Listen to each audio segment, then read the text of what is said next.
If you can see from the corner there, these are all the minerals that are available, or were available in all our food in the 1900s. As soon as mechanized farming came in, that's ploughing in our language, you can see how they dropped off very considerably. And then you had nitrate fertilizer come in, that was about the 1950s or so, and it dropped off even further. But the worst were the pesticides, herbicides, and fungicides, where it's dropped off down to nothing. So really, what we're doing is our food has got chemical fertilizers in it, pretty much, and this is why you've seen a massive increase in all a lot of the modern day illnesses, as we call them, cancers, diabetes, autism, mental health and things like that, are following this great trend going up, and we've seen them locally here. So it's something to look at and be aware of. One other thing which people need to know about is the Jersey Royal potato itself. A lot of the seed potato actually comes down from Scotland.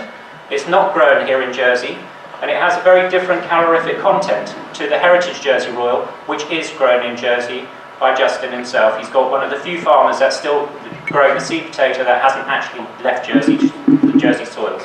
So we'll be tasting those later.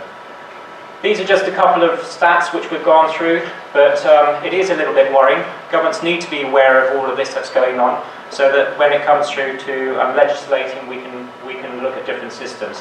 This film here is just about the bigger issue, and it's really regenerating to save our planet. We're at a really interesting time. We can either keep on degenerating our systems. Jersey's only small, but we're a microcosm of the rest of the world. We get it right here, it's something we can export very, very fast. So this one will hopefully put everything into a little bit of... If you're like most people, you're probably feeling a little hopeless about climate change and the damage we've done to our planet. Well, now there's a new way to look at climate. Hang on, let me try it back again. For some reason it's not playing. Might have to come back to this. If you're like most people, you're probably feeling a little hopeless about climate change and the damage we've done to our planet. Well, now there's a new way to look at climate change and how to deal with it that might just turn that hopelessness into hope.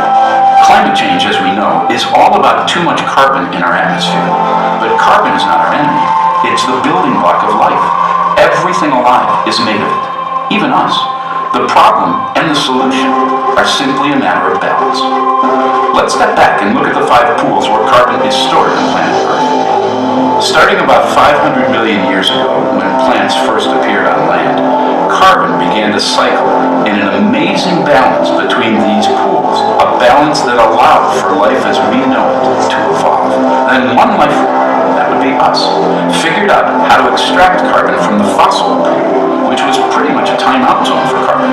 We've been burning it for energy, putting it into play, and disrupting that balance. The way we manage land and do agriculture is moving even more carbon into the atmosphere. Specifically, we've moved 880 billion tons of carbon dioxide into the atmosphere, which is heating up the planet and destabilizing our climate. The oceans have absorbed a lot of this excess carbon, throwing off the ocean's balance, resulting in ocean acidification and accelerating a mass extinction of sea life. So in order to save life as we know it, of course we need to stop burning fossil carbon. The big question is, where do we put this excess carbon to get the cycle back in balance? The good news is that the answer is literally right under our feet. It's the soil. Plants, using sunlight and water, naturally perform photosynthesis. They pull carbon in from the air and turn it into carbohydrates, sugars. Then they pump some of these sugars down through the roots to feed microorganisms who use that carbon to build healthy soil. Voila, carbon moved. The plants pump it in, and the soil stores it. Nature's living technology is amazing. Scientists have recently discovered that applying a thin layer of compost can help regenerate healthy soil, setting up an ongoing feedback loop that brings more and more carbon into the soil each year.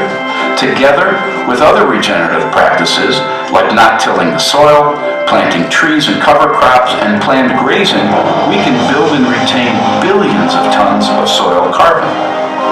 This is carbon farming. This is regenerative agriculture. Unlike more carbon in the atmosphere, more carbon in the ground is good for us. It makes healthy soil, which is nutrient-rich and full of life and holds way more water. This means more nutritious food and crops that are more resilient in the face of drought. That's good news for farmers, families, and everyone who eats. Remember this, the way we grow our food, fiber, and fuel either puts carbon up into our atmosphere or pulls it down into the ground. The regeneration of soil is the task of our generation. Our health, the health of our soils, and the health of our planet are one and the same.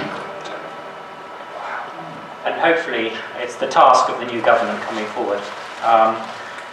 We always look at figures, everything comes down to figures, and again, thanks to the work of Justin and Paul and some other people in the audience here, we've actually been able to nail down a lot of these figures and find out what is the cost of regenerating Jersey. And initially we're finding out it's expensive. Like everything, to actually come off a drug addiction, there is going to be a cost. And that is what we call the risk bit of it all. And farmers are a little bit apprehensive about taking any more risk because their profits from the supermarkets are actually pushed to the limit. So any extra cost to a farmer is going to be a no-no. These lines very quickly, that is the current chemical costs. This one here, the purple line, is what Justin is doing. So he's learned how to use a microscope, he's learned how to make compost, and he's learned how to apply it himself. So there was a cost, a natural cost to learn that, but you can see the drop-off is quite quick. The lighter blue line here is what I've done with Paul, so I've done it as a consultant. You can see the risk actually goes on longer, much further into year one, which he's had to take a hit on because the government currently do not support organic farming in Jersey, full stop. So it's something that we need to look at, and also look at regeneration and covering the risk for the farmers to actually start to move in this direction if we want Jersey to move into a regenerative structure. Organic naturally is the most expensive, obviously, and there are reasons behind that which I won't go into too much, but the new structure which we'll be talking at the end of this is what we call a regenerative organic system, which combines the two. What's really interesting is composting. Is anyone seen the levels down there? As the compost is actually the least risky of all of them, yet Jersey does not compost. We do not compost in this island. We process green waste and we produce a product that is not wanted by the farmers. It's not managed properly, it's not made properly, and it's not useful. And they actually put plasterboard into it to show you how bad it is. That's where we are. But if we could invest in composting, we could reduce this risk and cost to farmers and cost to the taxpayer generally. So who are the stakeholders in all of this? The government, arguably, are the biggest stakeholder, and they need to start getting behind this. Reduce chemicals, reduce physical input, reduce labour, increases biodiversity, everyone's screaming about biodiversity, which is dropping off at the moment, increased water retention, increased soil organic matter, increased fertility, are just some of the things we're seeing in Paul's and Justin's fields at the moment. Increased productivity, increased nutrient value of crops, improved taste, which hopefully we'll find out about in a minute, fingers crossed, and increased profits, increased value of land, but the most important is increased ecosystem services. What is the value of Jersey's natural capital? What does that give to the society as a whole? Can we live when Jersey is desertified? Can we keep operating as we are? These are serious issues we've got to look at. And they are being looked at. These are big names who are coming on this. Michael Gove and Macron, if you've been watching the news, put this out to Donald Trump the other day. There is no Planet B. We do not have a second Jersey. We have to look after what we've got. It is important. There are big names behind this, and we really need to bring the politics of Jersey up to the speed of where the rest of the world is going. Otherwise, we will be left behind. So what is our plan? If we're going to move forward, this is something that's been adopted by the Americans. I quite like it. I think we can do better than this in Jersey. I think we should have our own standard. We should be looking at LEAF, which is which might have its problems going forward with it being a European mark. So this is just one suggestion. It needs to be hammered out. But let's start giving Jersey ecosystems a value. What is the value of Jersey's natural capital to businesses and the general population and everything else? We need to start legislating against practices that will inflict any harm to soil, animal and humans. That just has to happen, and I don't know, is there anything in the island plan to do that? The most important, and I think this is where a small island nation can really sort of like excel above anyone else. Let's start up a carbon trading task force. Let's get the finance, Digital Jersey and farmers like Justin together, and let's try and figure out how we can monetize carbon. Let's get carbon entrepreneurs, Jersey full of carbon entrepreneurs. We've got the skills and we've got the ability to do it.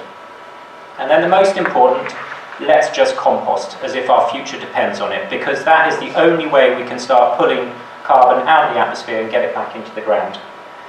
And that's all I've got to say. So any questions, please fire ahead.